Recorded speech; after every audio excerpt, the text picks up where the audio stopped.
या पता नहीं, मेरी आंखों के सामने जैसे कोई बच्ची दिखी, सांवली सी, गंदी सी, बदन पे कोई कपड़े नहीं, सिर्फ कमर पे बंधे काले धागे में लटकता हुआ चांदी का छोटा सा घुंघरू।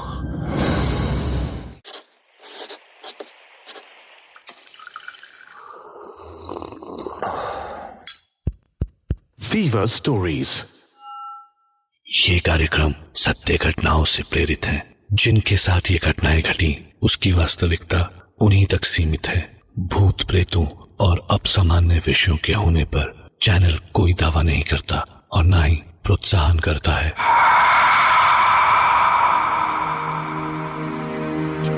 क्या आप कभी भीड़ में कुछ पलों के लिए किसी अपने से बिछड़े हैं? कैसा महसूस होता है? पर अगर कोई जिंदगी से ही बिछड़ जाए तो? क्योंकि जीवित और मृत इंसानों की दो अलग अलग दुनिया है जो अपने आप में पूरी हैं, पर दरअसल एक दूसरे के बिना उतनी ही अधूरी भी। और उनका एक दूसरे के बिना ये अधूरा होना ही उन दोनों दुनियाओं के बीच पुल बनाता है।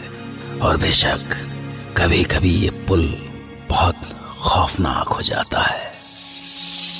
मैं डॉक्टर नागर, पेशे से मनोवैज्ञानिक और पैशन से ह्यूमन माइंड का फैन, तो आपके पास लेकर आता हूं मुझसे मिले कुछ लोगों की आप बीती, कुछ घटनाएं जिन्हें सुनकर हम सोचने पर मजबूर हो जाते हैं, क्या वो सच था?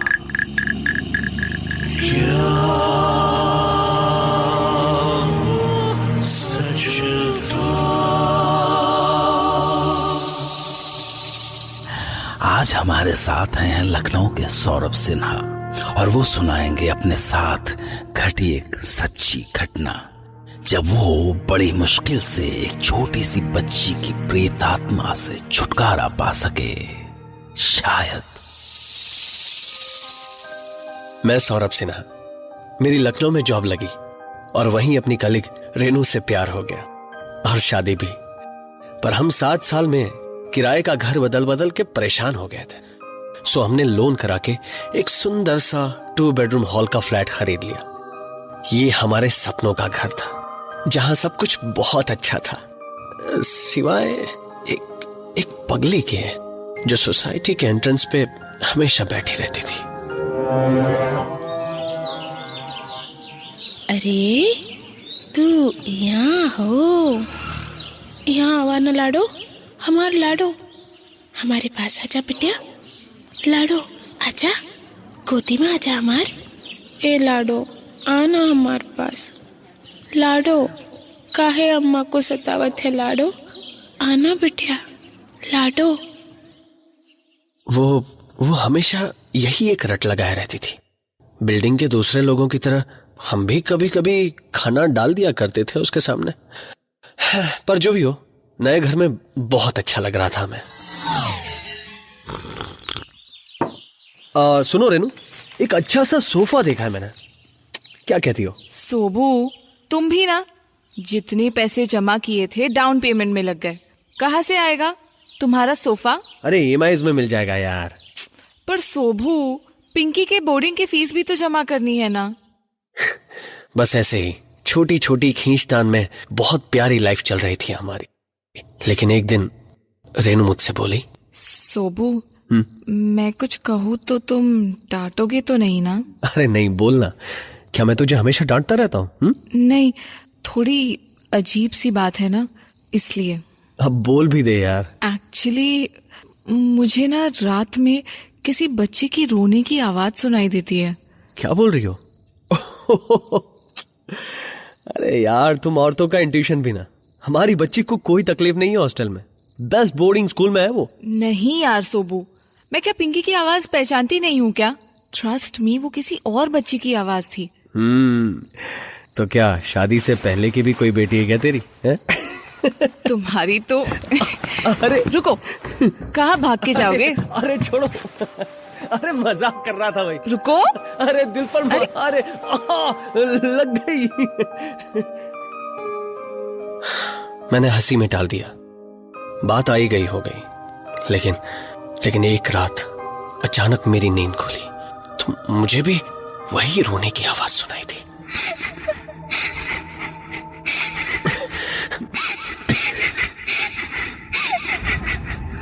मैं झटके से बिस्तर से उठ गया। मैंने रेनू को डिस्टर्ब नहीं किया। चुपचाप उठ के दरवाजा खोला और बाहर गैलरी में इधर उधर देखा। ये आवाज कहां से आ रही है, पर कहीं कुछ नहीं मिला तो वापस लौट आया। पर तभी लगा कि ये आवाज तो बाहर हल्की थी, जबकि यहाँ घर के अंदर ज्यादा साफ सुनाई दे रही थी।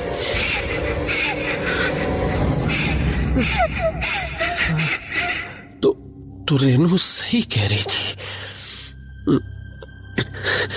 मैंने अंदर जाकर रेनू को जगाया। रेनू उठो। रेनू क्या सोबू, सोने दो ना, कल सुबह ऑफिस जाना है। रेनू देख, सुन, वही आवाज आ रही है। हा? कौन सी? हाँ, तुम्हें भी सुनाई दी? हाँ। यही तो मैं कह रही थी, कहाँ से आती होगी ये आवाज सोबू? तुम डरना मत। एक बात बताऊं? क्या? मैंने बाहर जाकर हर जगह देख लिया, पर ये आवाज शायद हमारे घर से ही आ रही है। नहीं, ऐसे मत बोलो सोबू। नहीं रेनू, मैंने कहा था ना, डरना मत। पर हमारे घर में ही क्यों सोबू? कौन है वो? क्या चाहती है?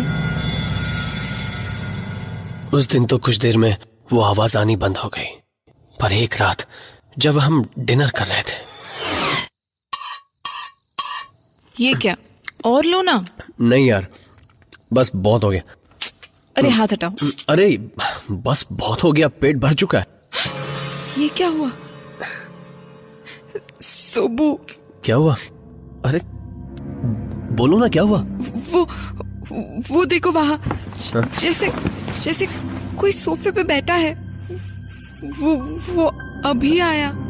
हाँ, लग रहा है जैसे कोई बच्चा लेटा हो। उस छोटी सी बच्ची के लेटने के निशान है उस पर। कौन है वो सोबू? अब तो हमारे घर में हमारे सामने घूमती है। मुझे नहीं रहना इस घर में। स्टॉप यार, कहाँ जाएंगे हम? और इस घर का क्या करेंगे? रेनू, हमारी हालत ऐसी नहीं है कि हम दूसरा घर किराए पे भी ले पाए। समझने की कोशिश करो रेनू। फिर एक संडे को मैं ऐसे ही बालकनी में बैठा हुआ था। सर्दियों की धूप अच्छी लग रही थी कि तभी शायद मुझे झपकी आ गई होगी, या पता नहीं, मेरी आंखों के सामने जैसे कोई बच्ची दिखी। सांवली सी, गंदी सी, बदन पे कोई कपड़े नहीं, सिर्फ कमर पे बंधे काले धागे में लटकता हुआ चांदी का छोटा सा घुंघरू।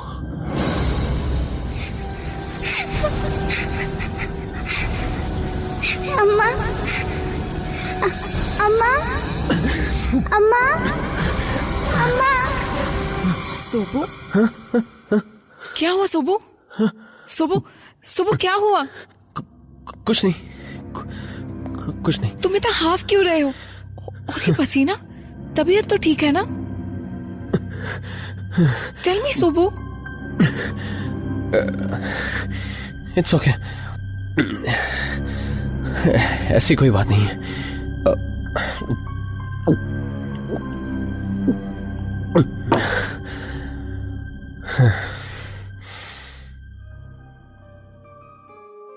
रेनू बहुत डर गई थी, इसलिए मैंने उसे ये बात नहीं बताई। पर इसके बाद तो मुझे वो सपना यहां वहां बैठते बैठते हर जगह दिखने लगा। मतलब कभी भी, खुली आंखों से भी। घर की आबो हवा ऐसी भारी हो गई थी कि कभी कभी तो सांस लेना भी मुश्किल हो जाता था। और ये सब एक छोटी सी बच्ची कर रही थी। पर मैं करता भी क्या। फिर एक दिन ओझा भी बुलवाया।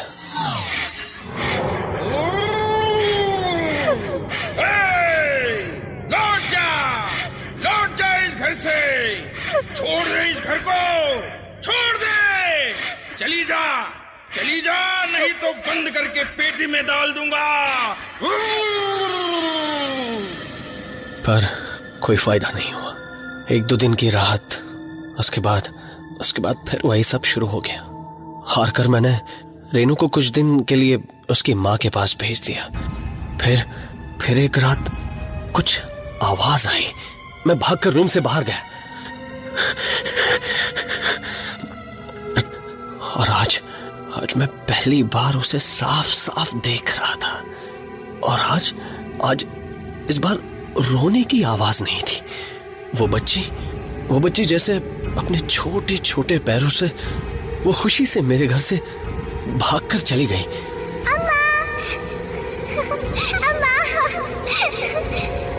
मैं भी उठकर तेजी से बाहर की ओर लपका, पर मैंने बाहर जो देखा था वो देखकर यकीन नहीं हुआ। वो पगली औरत गैलरी के एक कोने में अपने हाथ फैलाए उस छोटी सी बच्ची को बुला रही थी। यहाँ आओ हमारी लाडो बिटिया, अम्मा के पास आओ। मेरी प्यारी बिटिया, लाडो बिटिया, आजा अम्मा के पास। मेरी प्यारी बिटिया। और वो बच्ची भागती हुई गई और उसकी गोद में समा गई। ये कोई सपना तो नहीं था। वो पगली एक जिंदा औरत उस बच्चे को गोद में कैसे उठा सकती थी? लाडो बिटिया, मेरी प्यारी बिटिया। और फिर वो सीढ़ियों से सीधी ऊपर चली गई। जाने क्यों, पर उस रात मुझे बहुत चैन की नींद आई। बहुत दिनों बाद मैं चैन से सोया, और जब मैं सुबह उठा तो नीचे से लोगों की आवाजें आ रही थी। मैं नीचे उतरा और उस भीड़ के बीच रास्ता बनाकर आगे बढ़ा तो सामने वो पगली औरत पड़ी थी, बिल्कुल शांत।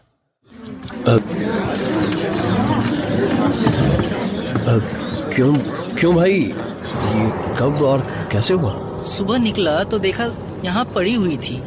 रात में शायद ठंड में मर गई होगी। ये सब जो मैंने देखा था सुबह और रात को, उससे मेरा दिमाग चकरा गया था। पर शाम को मेरी पास की ही ए ब्लॉक की बिल्डिंग में एक बुजुर्ग से बात हुई। वो बहुत वक्त से वहां रहते थे।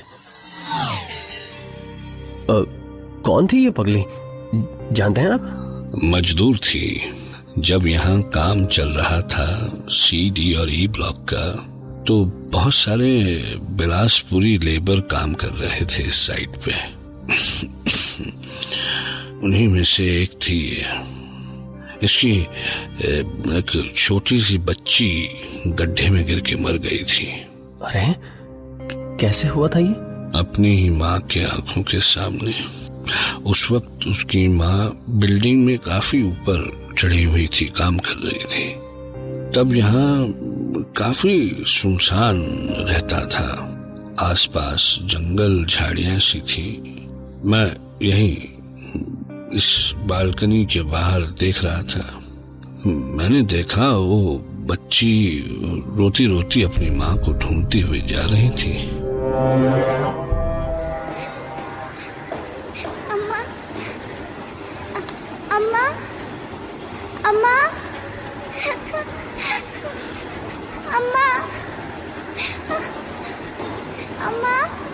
तभी वो अचानक गड्ढे की ओर मुड़ गई। मैं चिल्लाया, अरे कोई है उधर? अरे वो बच्ची गिर जाएगी। पर दूसरी ओर चूंकि काम चल रहा था कंस्ट्रक्शन का, तो किसी को मेरी आवाज सुनाई भी नहीं दी। पता नहीं क्यों, पर वो एकदम से गड्ढे के पास आ गई। मुझे समझ में नहीं आया कि मैं क्या करूं क्या ना करूं। मैं एक बार फिर से चिल्लाया, अरे रुक जाओ, रुको। पर वो तो बढ़ती ही जा रही थी। अम्मा। तभी उसका पांव फिसला और वो गड्ढे में जा गिरी। काफी पानी था उस गड्ढे में। मैं भागा, पर जब तक सीढ़ियों से नीचे उतरकर वहां तक पहुंचता तब तो कुछ मजदूर पहुंच गए थे। लाडो, लाडो, अरे कोई बचा लो अपनी बिटिया को। लाडो, लाडो, लाडो, अम्मा आ रही है। लाडो, लाडो, कोई बचा लो बिटिया को, कोई बचा लो हमारी बिटिया को। लाडो, लाडो। अरे रस्सी डाल, अरे रस्सी डाल वहाँ से। ए ओ कस के पकड़ा।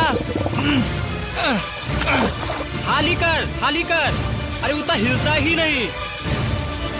यहाँ लेटाई दो। पर जब तक उस बच्ची को निकाला तब तक वो बच्ची मर चुकी थी। हाय रे लाडो, मेरी बिटिया, मेरी लाडो बिटिया, कोई नहीं बचाया उससे। लाडो बिटिया। और आखिरकार उस पगली को उसकी बच्ची लाडो मिल ही गई। पर सच मानिए, अभी भी ठीक से यकीन नहीं होता कि क्या वो सच था। ये सब सोच के ही हैरत होती है। एक मन कहता है कि इस पर यकीन करो और दूसरा इनकार कर देता है। पर सवाल है कि उस बच्ची की आत्मा सौरभ के ही घर में क्यों आई? वहां तो बहुत सारे फ्लैट्स थे, कई सारी फैमिलीज होंगी, कहीं भी जा सकती थी वो। तो क्या वो अपनी मुक्ति के लिए सौरभ से ही उम्मीद लगाकर बैठी थी? क्यों? कोई जवाब नहीं है। क्या वो सच था? क्या वो सच था?